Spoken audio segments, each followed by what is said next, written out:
Hi, Rigsters here, and now with another episode of Automate My Ride, where I take the Trans Am replica on the racetrack and do some random hooning. So, this is what it looks like, and it turns out it actually seems like it posted the blue hardtop. I don't know why it didn't show that in automation, but now it's here, so it sounds like when I rev it.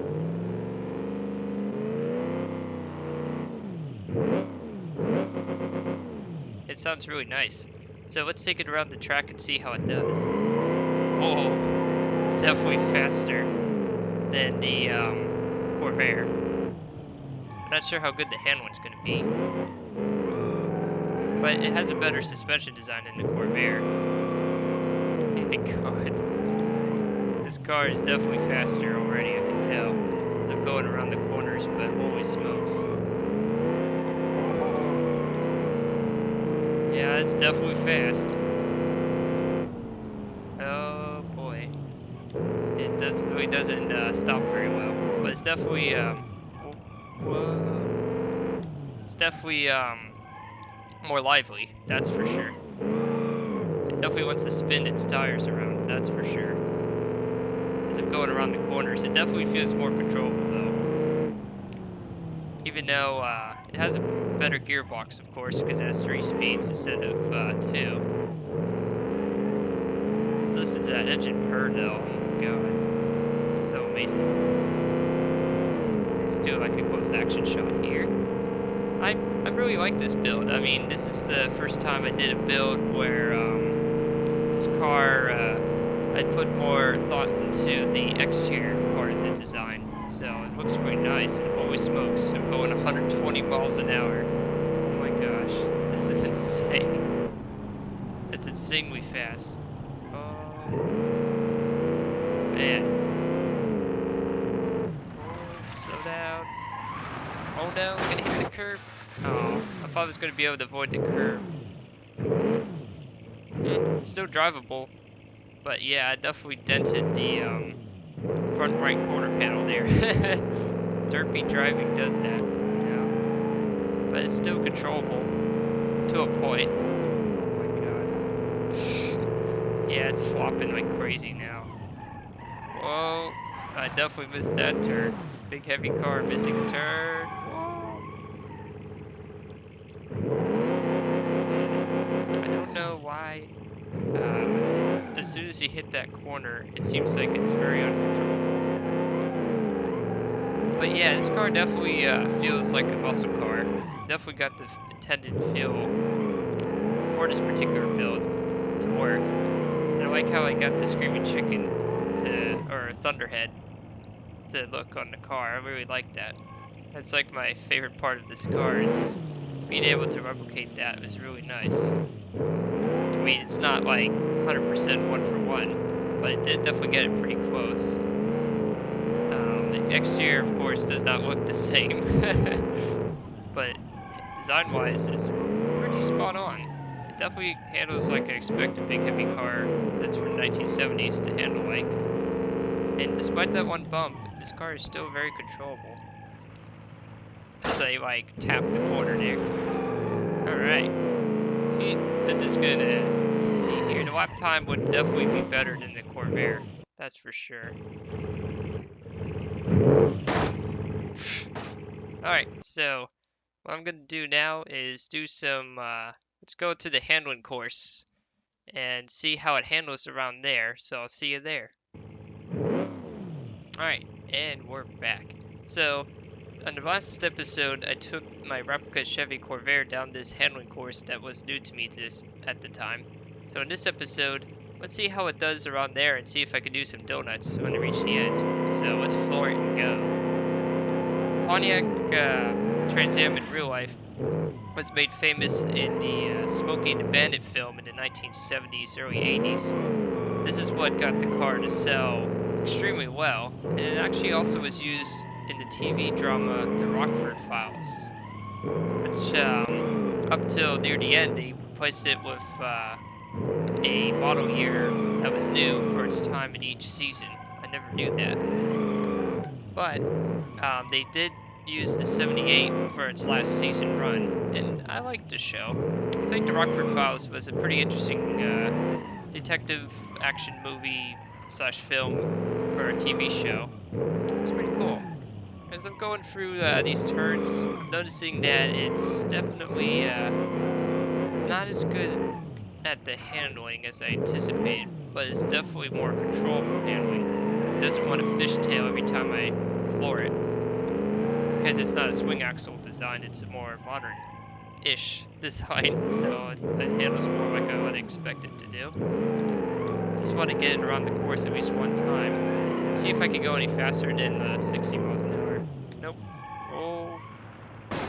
Oh, I hit the corner at like 5 miles an hour. Wow, and that's with a bumper. And it's still got a little bit of damage.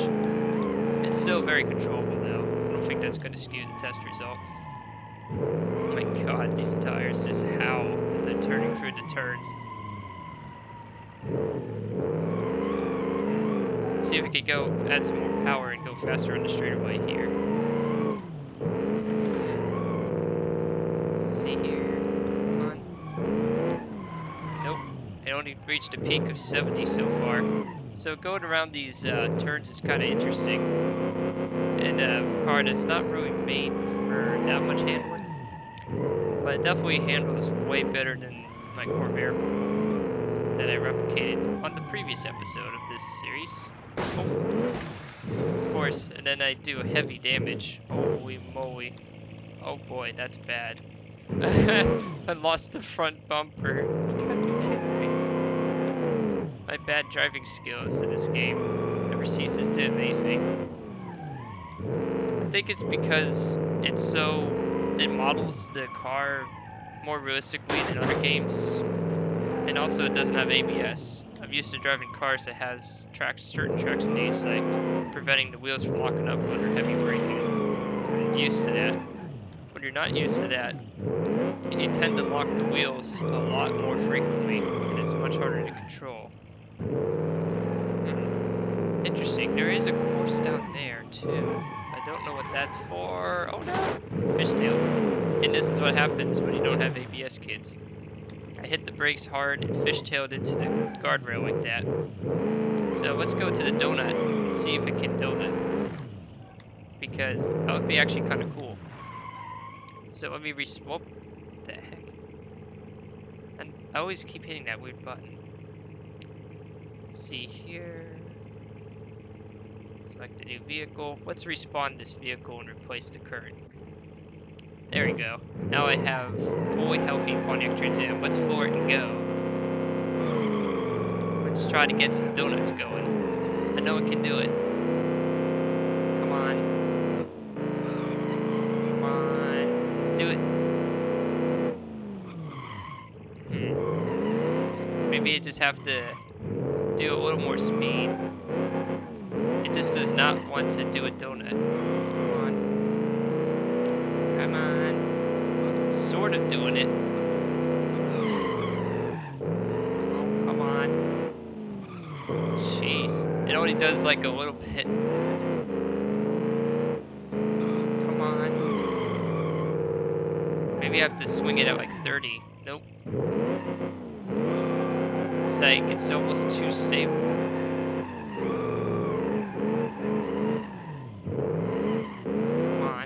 Trying to play with the throttle to see if I can get it to. Jeez, this car does sort of works, but it just does not want to slide at all. Maybe if I introduce dirt. There we go. Yeah, now we got a little bit of a donut. Okay, maybe I need to build up some speed first and just floor it. Yeah, there we go. Oh my god. Maybe if I lock it into first gear.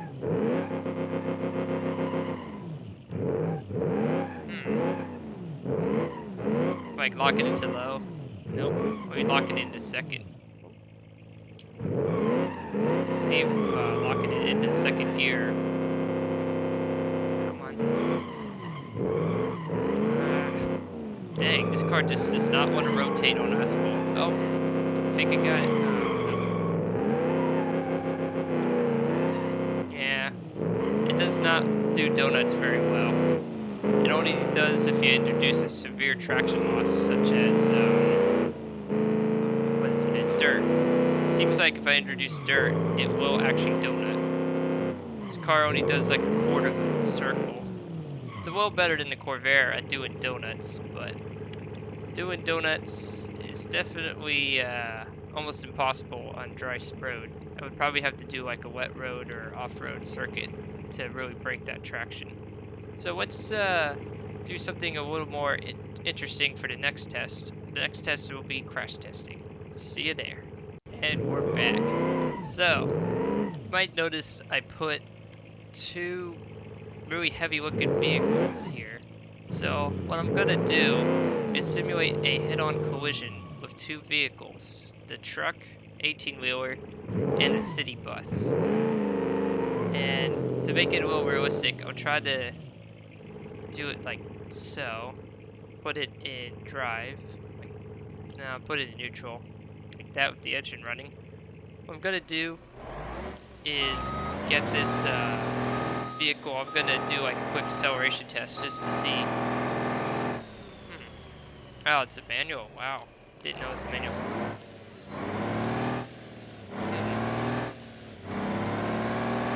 Yeah, what I'm trying to do is see.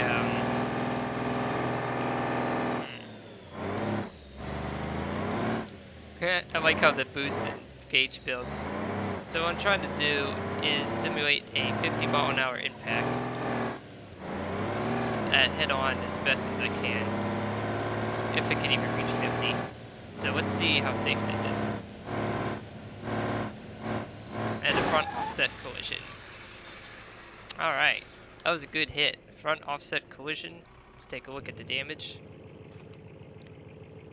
Oh wow. Yeah, it would not survive. Holy moly. Let's see what the inside looks like. Oh, that's interesting. I didn't know I could do that. Wow.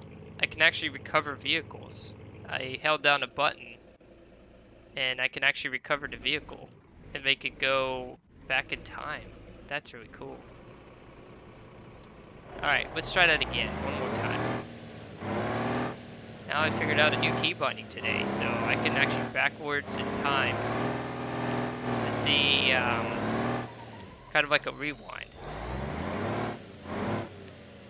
Yeah, I need a little bit of space to get this to work. Okay.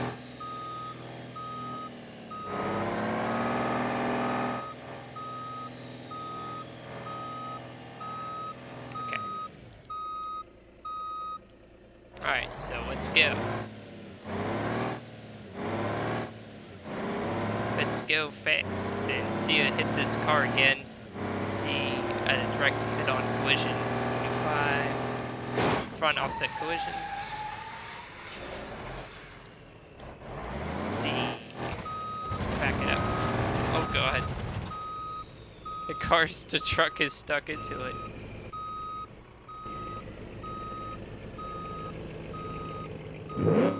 Alright, now we're in the view of this car. Oh my gosh, this is hilarious. So, yeah, you basically would die if you got hit head-on with this truck. This car would not save you. It's a pretty disastrous result, for sure. Quite interesting, though. Let's see here. Let's replace it as a new vehicle. And then this vehicle... What? I'm backing up time. And respawn it at the beginning. There we go. And this vehicle, let's reverse that damage. Perfect. Alright, so let's drive the city bus. Alright, let's see if it can survive any better by being hit by a more modern vehicle. And see what I can do. So I'll update you when I get this thing turned around. So, let's do the test again, this time with a city bus. It has a lower bumper, but I think it has more potential damage. So let's take a look and crash test the Pontiac this way. See if it has any safety on a head-on collision. And 50. Oh my. That looks worse. Let's take a look. Oh, it's still drivable. Yeah. I mean, the bumper definitely did its job, but... Oh, there we go. I finally figured out the camera view. So, let's take a look here. Oh boy. Yeah, it looks like this is still not a relatively survivable accident. You might survive, but I don't know. It's kind of 50-50. So let's reverse the damage. Put it there. And let's back up the bus. Go all the way down there. Boop. Okay, perfect. So, let's do one more crash testing. Let's see how much damage I could do to a city bus driving the Pontiac Trans Am. Because let's simulate if the Pontiac driver was trying to chase a bad guy, or was the bad guy trying to chase a good guy, and he collides into a bus, side on. With the bus being side on, that is. Oh, I'm gonna have to get some more distance, because I want to get really high speed. So I'll see you back when I get this all set up right. So, let me get some more speed real quick here. Oh, it's kind of funny how fast I can back up this car at 40 miles an hour. Alright, here we go. Let's see here. Simulating a bad guy hitting a bus that's side on with my Trans Am replica. 60 miles an hour, 70, 80, and boom. Ho ho. Wow, the bad guy definitely would be impaled and dead. The people in the bus would likely survive if they aren't in the middle. That's for sure. But the bus definitely is much safer than the bad guy. The bad guy's Trans Am would definitely be a total wreck. So, do one more thing here, and I'll see you there for my last thing to do on this episode. So, as my last part of this episode, we're gonna chase this yellow Ferrari-looking model from BNG in my Pontiac, see if I can catch him and successfully save the day, quote-unquote. So, let's see here. So, let's do that. Perfect, I did it right. Let's chase this guy down in an American's car. Let's simulate a bad guy running away in a stereotypical Ferrari. Let's see if I can catch him first of all and actually do damage. Let's go. Well, I'm definitely catching up to him. He's trying to flee. Oh, did a nice side swipe bump there. Oh, hit the wrong button. Come on. Oh, he's going the other way. Let's go get him. Did some damage to him. That's for sure. Oh, he's going fast. Luckily, this car, was more stable than I thought, but I guess I can't control it past 60 miles an hour for some reason. This is a good high speed pull, that's for sure. Come on. It's how the tires are howling in pain as I'm trying to catch him. Going 100 miles an hour. Come on. Let's tap them out. Boom. I think I got him. No, his engine's still working. Now that kind of collision in real life would probably get us both killed. That's for sure. God. I'm gonna try something. I'm gonna go the other way. He seems like he only drives in a circle. Wait, where did he go? Oh, there he is. Seems like the AI does not change lanes either. Alright, let's do a head-on collision. Boom. Oh my god. That totally wrecked my car. What? Are you serious? What? He's still drivable and I'm not? Well, we can't have that. Let's see here. Let's respawn as a new Trans Am. We can't have that. We gotta get this car and save the day. So let's pretend that Hollywood decided to give me a new ride.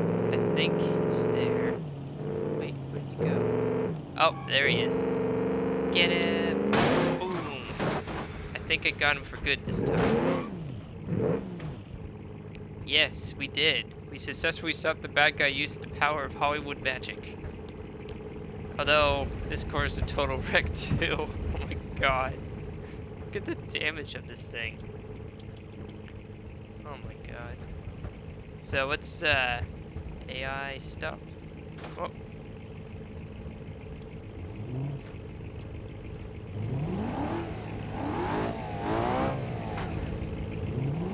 Oh, the engine still works?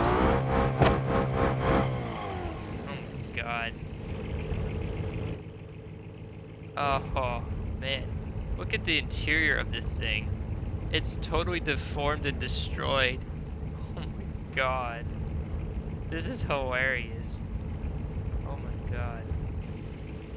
This is definitely a fatal collision here.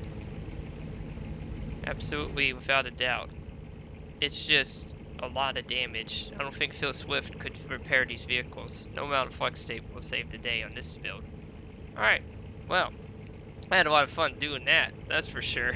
So, in conclusion, the Trans Am replica can catch a Ferrari-ish 70s, early 80s car, provided you have a spare, because apparently even having a bumper does not mean you win. You could still lose in that. It cannot take hits from an 18-wheeler head-on.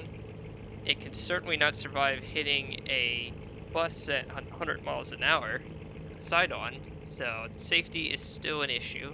There's no airbags, so I can kind of see why you wouldn't survive that. But it is fast, it is fun, and it apparently can't do donuts. So that's what I learned today, driving my Trans Am replica idea, thanks to the viewer that suggested this for this content for this video. I cover other games as well, such as Forza, JLP, War Thunder, and other games related to driving and hooting around and stuff. Hope you enjoyed that video. This is Rigsters Journey, signing off.